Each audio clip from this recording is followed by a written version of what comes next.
Gold trusted gold buyers మీరు తాకట్టు పెట్టిన బంగారాన్ని విడిపించి ఈ రోజు ఉన్న మార్కెట్ ధరకు కొనబడను.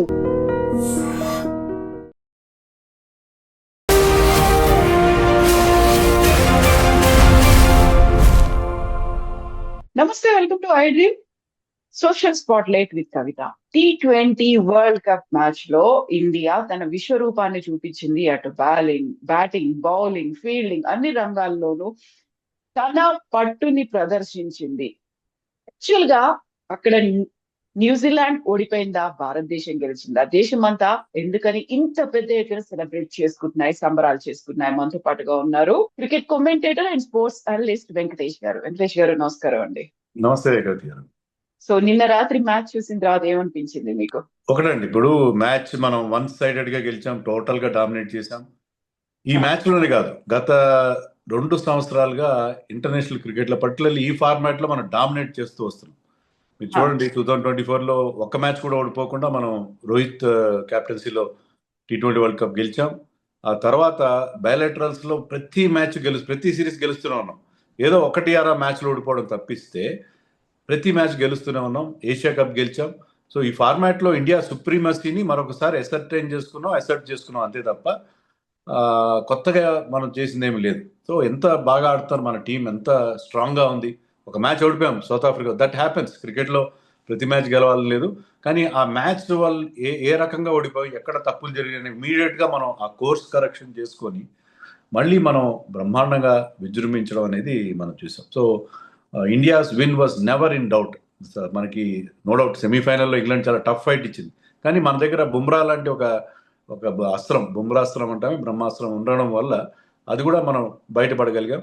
అండ్ ఓవరాల్గా India strength in batting, bowling అన్నిట్లో కూడా ఏదైనా ప్రాబ్లం ఉంది ఇండియన్ టీంలో అనుకుంటే అది ఫీల్డింగ్లో మనం న్యూజిలాండ్, సౌత్ ఆఫ్రికా లాంటి టీమ్స్ వాళ్ళ స్టాండర్డ్స్ మనం మ్యాచ్ చేయడం. ముఖ్యంగా catching, ground fielding is okay, క్యాచింగ్లో ఆ స్టాండర్డ్స్ మనం మెయింటైన్ చేయడం. అది మినహా మనం ఇప్పుడు ఈ ఫార్మాట్లో, పర్టికులర్లీ ఈ ఫార్మాట్లో మాత్రం T20 ఫార్మాట్లో మనం డెఫినెట్గా డామినేట్ చేస్తున్నాం అనేది నిన్నటి మ్యాచ్ ద్వారా మరొకసారి ప్రూవ్ అయింది. అందుకనే ఇంతవరకు 10 editions of T20 world cup జరిగితే ఎప్పుడు కూడా డిఫెండింగ్ ఛాంపియన్ గెలవలేదు, హోమ్ టీం గెలవలేదు, కానీ అవన్నీ రికార్డ్స్ అన్నింటినీ మన వాళ్ళు బ్రేక్ చేశారు. సో అది మన సుప్రీమసీ. మనకి అంటే ఎలాంటి కండిషన్స్లో ఎలా అయినా సరే మనం గెలుస్తామని చెప్పి మన వాళ్ళు మరొకసారి ప్రూవ్ చేశారు. సో సంజు శాంసన్ వరుసగా థర్డ్ మ్యాచ్ లో కూడా తన ఫామ్ ని కంటిన్యూ చేశాడు. తను ఏంటి అనేది చూపించుకున్నాడు. కాకుంటే అన్ఫార్చునేట్ థింగ్, ప్రతిసారి సెంచరీ అవ్వకుండానే అవుట్ అయిపోతున్నాడు. నిన్న కూడా 89 దగ్గర అవుట్ అయిపోయాడు. అది ఇక్కడ మనం చెప్పాల్సింది ఏంటంటే, ఇప్పుడు గౌతమ్ గంభీర్ హయాంలో టీంలో ఒక కల్చర్ ఆయన స్టార్ట్ చేశాడు. Personal milestones are not at all important అని చెప్పి అతను పదే చెప్తుంటాడు. నిన్న ప్రెస్ మీట్ లో సూర్యకుమార్ యాదవ్ కూడా అదే చెప్పాడు. పర్సనల్ ల్యాండ్ మార్క్స్ గురించి మేము అస్సలు పట్టించుకోవట్లేదు, అవి ఇంపార్టెంట్ కాదు, టీం కోసం ఆడాలి. వాళ్ళు దాంట్లో తక్కువ స్కోర్ చేసిన, ఇప్పుడు ఒక మ్యాచ్లో 7 balls లో 21 runs చేసేసి మన తిలక్ వర్మ అవుట్ అయి వెళ్ళిపోయాడు. అది హాఫ్ సెంచరీ కంటే గొప్పదని అంటాడు సూర్యకుమార్. సో అలాంటి ఒక కల్చర్ అక్కడ ఉంది. దానివల్ల అతను సెంచరీ చెప్పినందుకు నష్టమేం లేదు. ఒకటేంటంటే, సంజు శాంసన్ 11 ఏళ్ళుగా ఆడుతున్నాడు, ఎప్పుడు కూడా ఇంత కన్సిస్టెంట్గా ఆడలేదు, ఇంత బాగా కూడా ఆడలేదు ఇంటర్నేషనల్ లెవెల్. దాన్ని బట్టి అర్థమవుతుందండి, cricket is a confidence game. ఒక్కసారి మీకు కాన్ఫిడెన్స్ వచ్చింది, ఎప్పుడైతే అతను వెస్టిండీస్ మీద 97 నాట్అవుట్ ఆడాడో, ఆ ఇన్నింగ్స్ ఒక very match saving innings, very brilliant innings. అలాంటి ఇన్నింగ్స్ ఆడిన తర్వాత అతని కాన్ఫిడెన్స్ ఎంత హైగా ఉందనే దానికి నెక్స్ట్ 2 innings అంటే అతనికి టాలెంట్ విషయంలో ఎవరికి డౌట్ లేదు, కానీ ఏంటంటే ఎప్పుడో సెల్ఫ్ డౌట్లో ఉంటాడు. టీంలో తన ప్లేస్ ఉంటుందో లేదో తెలియదు, చాలాసార్లు టీంలో పెడతారు, తీసేస్తారు. అతనికి ఎప్పుడు లాంగ్ రన్ ఇవ్వలేదు. ఎప్పుడైతే అతను లాంగ్ రన్ ఇచ్చారో, కాన్ఫిడెన్స్ ఇచ్చారో, ఆ మ్యాచ్ ఆ 97 తర్వాత we are seeing a different Sanju Samson. So Sanju Samson మళ్ళీ అతను ఒక కొత్త సెకండ్ ఇన్నింగ్స్ స్టార్ట్ చేస్తున్నాడని అనిపించింది. సో లేట్గా అయినా మనకు ఒక బ్రహ్మాండమైన ప్లేయర్ దొరికాడు అని అనిపించింది. ఇంకా మరి ముందుకు ఆలోచించడం కాదు, కానీ సూర్యకుమార్ నెక్స్ట్ వరల్డ్ కప్ కెప్టెన్గా ఉంటాడో లేదో మనకు తెలియదు, ఎందుకంటే already is 35. So Sanju Samson టీంలో తన ప్లేస్ని పక్కా చేసుకోవడంతో పాటు క్యాప్టెన్సీ రేస్లో కూడా, T20 ఫార్మాట్లో క్యాప్టెన్సీ రేస్లో కూడా ఇప్పుడు ముందంజలో ఉన్నాడు అని చెప్పి మనకు అనిపిస్తాం. సో అభిషేక్ శర్మ చాలా వరుసగా అన్ని మ్యాచ్ల్లో ఫెయిల్ అయిపోతున్నాడు, ఫ్లాప్ అయ్యాడు అనుకున్నప్పుడు నిన్న సూపర్ 50s అనేది కంప్లీట్ చేసుకున్నాడు. ఒక రికార్డ్ క్రియేట్ చేశారు T20 హిస్టరీలోనే. సో మళ్ళీ ఇటువైపు కూడా వరుణ్ చక్రవర్తి తను ఒక వికెట్ తీశాడు. తను యాక్చువల్ గా రన్స్ ఎక్కువిస్తున్నాడు అనుకున్నప్పటికి కూడా ఈ ఇద్దరిని ప్రత్యేకంగా మనం మాట్లాడుకోవాల్సిన అవసరం ఉంది. అదే క్రికెట్ లో ఎప్పుడు వాడే మాట form is temporary, class is permanent అని చెప్పి. ఇక్కడ మనం అప్రిషియేట్ చేయాల్సింది అభిషేక్ శర్మని, వరుణ్ చక్రవర్తిని కాదు, టీమ్ మేనేజ్మెంట్ వాళ్ళలో ఉంచిన నమ్మకాన్ని. వాళ్ళు the kept faith in them. వాళ్ళ ఎబిలిటీ వాళ్ళకి తెలుసు. ముఖ్యంగా ఏంటంటే అభిషేక్ శర్మని ఎందుకు కొనసాగించారంటే ఈ నాకౌట్ మ్యాచ్లో అతను ఆడే ఇన్నింగ్స్, ఎలాగైతే ఫైనల్లో అతను 18 బాల్స్లో 50 చేశాడు, fastest 50 in this world cup. We know that he's capable of that kind of an innings. అలాంటి ఇన్నింగ్స్ అతను స్టార్ట్ అందిస్తే మీకు 250 రాకుండా ఎలా ఉంటుంది, అలాంటి బేస్ అతను క్రియేట్ చేస్తే. So he's capable of that kind of an innings. అతను high risk high reward game ఆడతాడు. రిస్క్ హైగా ఉంటుంది, రివార్డ్ హైగా ఉంటుంది. అలాంటి గేమ్ ఆడే వాళ్ళ ఫెయిల్యూర్స్ని మనం సహించాలి, టాలరేట్ చేయాలి అని టీమ్ మేనేజ్మెంట్ నిర్ణయించుకుంది. అతను ఎన్ని ఫెయిల్ 3 డకౌట్లు అయినా తర్వాత కూడా ఒక 50 మాత్రం చేసి వరుసగా ఆడిన 8 మ్యాచ్ల్లో, అంటే నిన్న మ్యాచ్ పక్కన 7 మ్యాచ్ల్లో, నిన్న మ్యాచ్ ముందు 7 మ్యాచ్లు ఆడితే ఒకే ఒక 50 చేశాడు. మిగతా 6 మ్యాచ్ల్లో ఫెయిల్ అయ్యాడు. ఫెయిల్ అయినా సరే అతని మీద నమ్మకాన్ని ఉంచారు. ఎందుకంటే ముఖ్యంగా ఇలా నాకౌట్ ఫైనల్ లాంటి చోట్ల అతను కనుక క్లిక్ అయితే అతను మ్యాచ్ గెలిపించి పెడతాడు, ఎక్స్ ఫ్యాక్టర్ ప్లేయర్. సో అతని మీద ఉంచిన కాన్ఫిడెన్స్తో మనం మ్యాచ్ గెలిచేసాం. సో అలాగే వరుణ్ చక్రవర్తి కూడా వికెట్ టేకింగ్ బౌలర్. నిన్న మ్యాచ్లో మనం చూసాం టిమ్ సైఫర్డ్ చాలా అగ్రెసివ్గా ఆడుతున్నాడు, అతను ఒక్కడే ఇండియాకు ఒక థ్రెట్గా ఉన్నాడు. సో వరుణ్ చక్రవర్తి తన 2వ ఓవర్లో అతను అవుట్ చేశాడు. సో వరుణ్ చక్రవర్తి కొన్ని రన్స్ ఇచ్చిన మిడిల్ ఓవర్స్లో వికెట్స్ తీయడం స్పిన్నర్స్ కూడా డ్యూటీ. సో దాన్ని ఆ రోల్ని అతను పర్ఫెక్ట్గా నిర్వహిస్తున్నాడు. సో వాళ్ళ మీద ఫెయిత్ ఉంచి కుల్దీప్ని టీంలో తేకుండా, రింకు సింగ్ తేకుండా కంటిన్యూ చేయడం అనేది చాలా మంచి విషయం. దాంట్లో మనం గౌతమ్ గంభీర్ని, క్యాప్టెన్ని, సెలక్షన్ కమిటీని కూడా మనం అప్రిషియేట్ చేయాలి. ఎందుకంటే వెనక చాలా వర్క్ జరిగింది.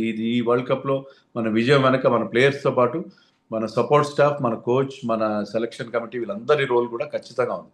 ఎందుకంటే they have selected possibly the best team. ఎందుకంటే అక్కడ సెలక్షన్ చేయడానికి మీకు కనీసం ఒక 30-35 మంది ప్లేయర్స్, అంటే ఇంకో 2 టీమ్స్ తయారు చేయగల ప్లేయర్స్ ఉన్నారు బికాస్ ఆఫ్ IPL.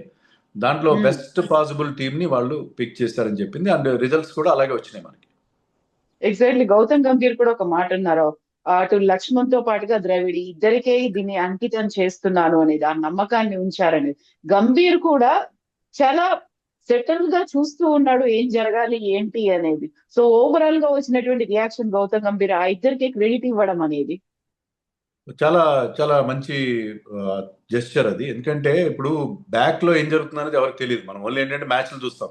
కానీ రాహుల్ ద్రావిడ్ ముందు నుంచి కూడా he has been associated with junior cricket. మన ఏజ్ గ్రూప్ వీళ్ళు అండర్ 19 టీంకి కోచ్గా ఉండడం, తర్వాత నేషనల్ క్రికెట్ అకాడమీ చీఫ్గా అతను అక్కడ వాళ్ళందరికీ ట్రైనింగ్ ఇవ్వడం. అలాగే ప్లేయర్స్ ఎవరైతే ఇంజర్డ్ ప్లేయర్స్ కూడా అక్కడికి వెళ్తారు, వాళ్ళని కరెక్ట్గా టైంకి రెడీ చేయడం. సో అక్కడ చాలా హై స్టాండర్డ్స్ మెయింటైన్ చేస్తారు. సెంటర్ ఆఫ్ ఎక్సలెన్స్ అంటున్నారు. ఇప్పుడు అతను చేసిన కృషిని ఇప్పుడు లక్ష్మణ్ కొనసాగిస్తున్నాడు. సో దీనివల్ల ఏంటంటే మనం అండర్ 19 వరల్డ్ కప్ గెలుస్తున్నాం, ఉమెన్స్ క్రికెట్లో గెలుస్తున్నాం, మనం ప్రతి చోట్ల కూడా. బికాస్ సెంటర్ ఆఫ్ ఎక్సలెన్స్లో వాళ్ళకి చాలా మంచి తర్ఫీదు లభిస్తుంది, చాలా మంచి గైడెన్స్ లభిస్తుంది. దాని రిజల్టే మనకి ఈ రకంగా వస్తుంది. IPLలో మనకి ఇంత మంచి మంచి ప్లేయర్స్ ఎమర్జ్ అవుతున్నారంటే మనకి టాలెంట్ విషయంలో ఒక బ్రహ్మాండమైన టాలెంట్ పూల్ క్రియేట్ అయిందంటే అదంతా కూడా బ్యాక్గ్రౌండ్లో ఒకప్పుడు ద్రావిడ్, ఇప్పుడు లక్ష్మణ్ చేస్తున్న కృషి, దాన్ని అక్నాలెడ్జ్ చేయడం అనేది చాలా చాలా మంచి విషయం. గౌతమ్ గంభీర్ని ఖచ్చితంగా మెచ్చుకోవాలి. ఆ విషయంలో క్రెడిట్ అంతా మాదే అని చెప్పకుండా మాకు వెనక బ్యాక్గ్రౌండ్లో వీళ్ళు ఇస్తున్న టీంకి సప్లై చేస్తున్నారు, వాళ్ళు మంచి మంచి ప్లేయర్స్ని మనకు అందిస్తున్నారు. దాన్ని కూడా అతను అక్నాలెడ్జ్ చేయడం చాలా మంచి విషయం.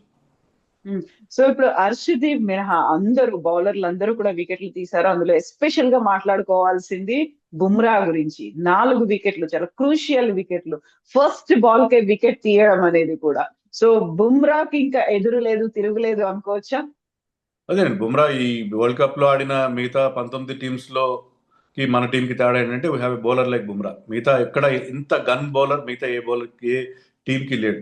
అంటే ఎప్పుడైనా మీకు పవర్ ప్లేలో అయినా, డెత్లో అయినా, మిడిల్ ఓవర్స్లో అయినా ఎక్కడైనా వికెట్ ఇస్తాడు. ఫ్యాఫ్ డూప్లెస్ ఒక మంచి మాట అన్నాడు. ఇప్పుడు అలావుద్దీన్ అద్భుత దీపంలో ఆ జీని ప్రత్యక్షం అవుతుంది కదా, మీ నరుడా నీకే ఏమి నీ కోరిక అన్నట్టు. అలా గో టు మ్యాన్ అనమాట. కెప్టెన్ కి ఎప్పుడుకైనా వికెట్ కావాలి అంటే బుమ్రా చేతికి బాల్ ఇస్తే, లేకపోతే టఫ్ సిచ్యుయేషన్లో రన్స్ రెస్ట్రిక్ట్ చేయి, లేకపోతే వికెట్ తీ, మమ్మల్ని ఈ క్రైసిస్ నుంచి బయటపడే అని చెప్పి కెప్టెన్ కనుక కోరితే Bumrah will work out that magic. So ఆ మ్యాజిక్ అనేది బుమ్రా దగ్గర ఉంది. అది లాస్ట్ వరల్డ్ కప్లో చూసాం, ఈసారి కూడా చూసాం. లాస్ట్ వరల్డ్ కప్లో కూడా he was player of the series. ఈసారి నేరోగా మిస్ అయ్యాడు, సంజు శాంసన్కి ఇచ్చారు. లాస్ట్ వరల్డ్ కప్లో కూడా ప్లేయర్ ఆఫ్ ది టోర్నమెంట్. ఈసారి కూడా చాలా క్రూషియల్ రోల్ ప్లే చేశాడు Jasprit Bumrah.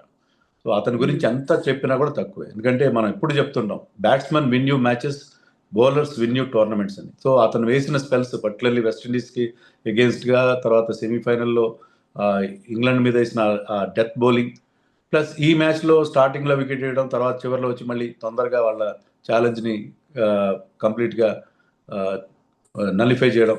So he had played a wonderful role, చాలా క్రూషియల్ రోల్ ప్లే చేశాడు ఈ విజయంలో. సో నిన్న స్టేడియం చూస్తే సీ ఆఫ్ బ్లూ అన్నట్టుగా కనిపించింది. ఎక్కడ చూసినా అంత బ్లూ జెర్సీల్లోనే అంత మంది అభిమానులు. న్యూజిలాండ్ ఏమైనా ఒత్తిడికి గురైందంటారా? న్యూజిలాండ్ పర్ఫార్మ్ ఎందుకు చేయలేకపోయింది? కంప్లీట్ గా వన్ సైడెడ్ గా ఎందుకు అనిపించింది? ఎస్ అండి, ఇప్పుడు అంత క్రౌడ్ 1,20,000కి పైగా క్రౌడ్ ఉన్నారు అక్కడ. అందులో మన ఇండియన్ క్రౌడ్ చాలా వసిఫరస్, చాలా గట్టిగా చాలా హంగామా చేస్తారు. దానివల్ల అది మన 12th మ్యాన్ అయిపోతారు ఆ క్రౌడ్. మనం యాక్చువల్లీ వాళ్ళు ప్లేయింగ్ విత్ 12 పీపుల్ అన్నట్టుగా ఉంటుంది. సో చాలా మెనసింగ్ గా ఉంటుంది. చాలా న్యూజిలాండ్ దేశంలో జనాభాని 50 లక్షలు 60 లక్షలు ఉంటుంది. అలాంటిది ఒక స్టేడియంలో 1,00,000 మంది రావడం అంటే నిజంగా చాలా అన్నర్వింగ్ ఇంపాక్ట్ ఉంటుంది దానివల్ల. బట్ న్యూజిలాండ్ అదే కాదు, ఆ క్రౌడ్ అంటే వాళ్ళు కూడా ఐపీఎల్ ఆడుతున్నారు, హెవీ క్రౌడ్స్ చూడడం కొత్త ఏం కాదు. కానీ మెయిన్ థింగ్ ఏంటంటే వాళ్ళకి ఫైనల్స్ ఫోబియా ఉందండి. వాళ్ళకి ఫైనల్స్లో వాళ్ళు రెగ్యులర్గా ఓడిపోవడం మనం చూసాం. ముఖ్యంగా వైట్ బాల్ క్రికెట్లో సెమీస్లో కానీ ఫైనల్స్లో కానీ మనం ఎక్కువగా సౌత్ ఆఫ్రికాని చోకర్స్ అంటాం, కానీ వీళ్ళు కూడా చాలా సెమీస్కి రెగ్యులర్గా వస్తారు. సెమీస్లో చతికిల పడతారు, లేకపోతే finals 2 T20 world cup finals ఓడిపోయారు, 2 వన్డే వరల్డ్ కప్ ఫైనల్స్ ఓడిపోయారు. ఎంత కూడా ఒక గత 10-11 ఏళ్ల గ్యాప్లోనే they last 4 world cup finals. So అది వాళ్ళకి ఆ ఫైనల్స్లో వరకు బాగా వస్తారు, కానీ ఫైనల్స్లో తేలిపోతారని చెప్పి మనకు అనిపిస్తుంది. ఆ టీంలో స్ట్రెంగ్త్ కూడా మీరు చూస్తే దేవర్ టోటలీ డిపెండెంట్ ఆన్ 2 ఓపెనర్స్. ఎప్పుడైతే ఫినాలని అక్షర్ పటేల్ అవుట్ చేశాడో, అలాగే సైఫర్ట్ని వరుణ్ చక్రవర్తి అవుట్ చేశాడో, వాళ్ళ ఛాలెంజ్ అక్కడే ముగిసిపోయింది. మిగతా బ్యాటింగ్లో అంత స్ట్రెంత్ లేదు. బౌలింగ్లో కూడా వాళ్ళ కెప్టెన్ శాంట్నర్ మినహా మిగతా bowlers went for lots and lots of runs. Ferguson అయితే 2 ఓవర్లో 48 రన్స్ ఇచ్చాడు. సో వాళ్ళ బౌలింగ్లో కానీ బ్యాటింగ్లో కానీ అంత స్ట్రెంగ్త్ లేదు. ఈవెన్ వాళ్ళ ప్రస్థానం చూస్తే ఫైనల్ వరకు గ్రూప్ స్టేజ్లో ఇంగ్లాండ్తో ఓడిపోయారు, తర్వాత మీకు గ్రూప్ స్టేజ్లో సౌత్ ఆఫ్రికాతో ఓడిపోయారు, సూపర్ 8లో ఇంగ్లాండ్ చేతిలో ఓడిపోయారు. సో ఐ థింక్ ఈజియర్ గ్రూప్లో ఉన్నారు కాబట్టి I think they qualified for finals అని అనుకుంటున్నాను. అంటే ఆ టీం తక్కువ చేయడం కాదు, కానీ డెఫినెట్లీ వాళ్ళు నాకౌట్ స్టేజ్లో ఖచ్చితంగా ఇబ్బంది పడతారని చెప్పి మరొకసారి ప్రూవ్ అయింది. సో ఇండియన్ టీం ఇప్పుడైతే సెలబ్రేషన్ మోడ్ లో ఉన్నప్పటికీ కూడా సేమ్ ఇదే స్పిరిట్ ని, ఇలాంటి విక్టరీస్ నే మనం అందరం కోరుకుంటున్నాం. అభిమానులుగా వాళ్ళ మీద కూడా ఇలాంటి ఆశలు అయితే పెట్టుకొని ఉంటారు కదా. సో మేము కొంచెం బ్రేక్ తీసుకుంటాం, ఆ తర్వాత మళ్ళీ స్టార్ట్ చేస్తాం ఇన్ ద ఫ్యూచర్ ఏం చేయాలి, ఎలా ఉండాలి అనేది. సో ఇదే టీం, ఇదే స్క్వాడ్ కంటిన్యూ అవుతుందంటారా? మళ్ళీ కొత్తగా ఏమన్నా ఇన్వాల్వ్మెంట్స్ ఉంటాయా? అదే నేను చెప్పినట్టుగా సూర్యకుమార్ నెక్స్ట్ వరల్డ్ కప్కి అతను ఉండే అవకాశాలు చాలా తక్కువ. అతని బ్యాటింగ్ ఫామ్ కూడా అంత ఒకప్పుడు ఉన్నంత గొప్పగా లేదు.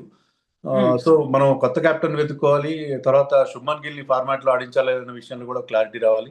ప్రస్తుతానికైతే అతనికి అక్కడ ప్లేస్ మనకు కనబడట్లేదు.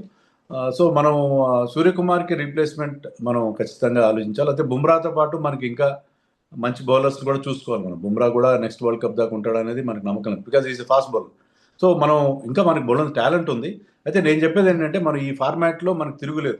ఈ 2 ఏళ్ల నుంచి మనం చూస్తుంది వరుసగా 2 వరల్డ్ కప్స్ గెలిచాం. ఎప్పుడు వెళ్ళినట్టుగా బ్యాక్ టు బ్యాక్ మనం వరల్డ్ కప్స్ గెలిచాం. మిగతా ఫార్మాట్స్ మీద కూడా దృష్టి పెట్టాలి. మనం వన్డేల్లో కూడా ఇటీవల కాలంలో ఇదే న్యూజిలాండ్ టీంతో చాలా ఇబ్బంది పడ్డాం, సౌత్ ఆఫ్రికాతో ఇబ్బంది పడ్డాం. సో వన్డేస్లో మన ఫామ్ చాలా డౌన్ అవుతూ వస్తుంది. టెస్ట్ మ్యాచ్లో మరింత దారుణంగా ఉంది. ఇప్పుడు మనం దృష్టి పెట్టాల్సింది T20 మీద కాదు. T20 నెక్స్ట్ వరల్డ్ కప్ 2 ఏళ్ల తర్వాత జరగబోతుంది.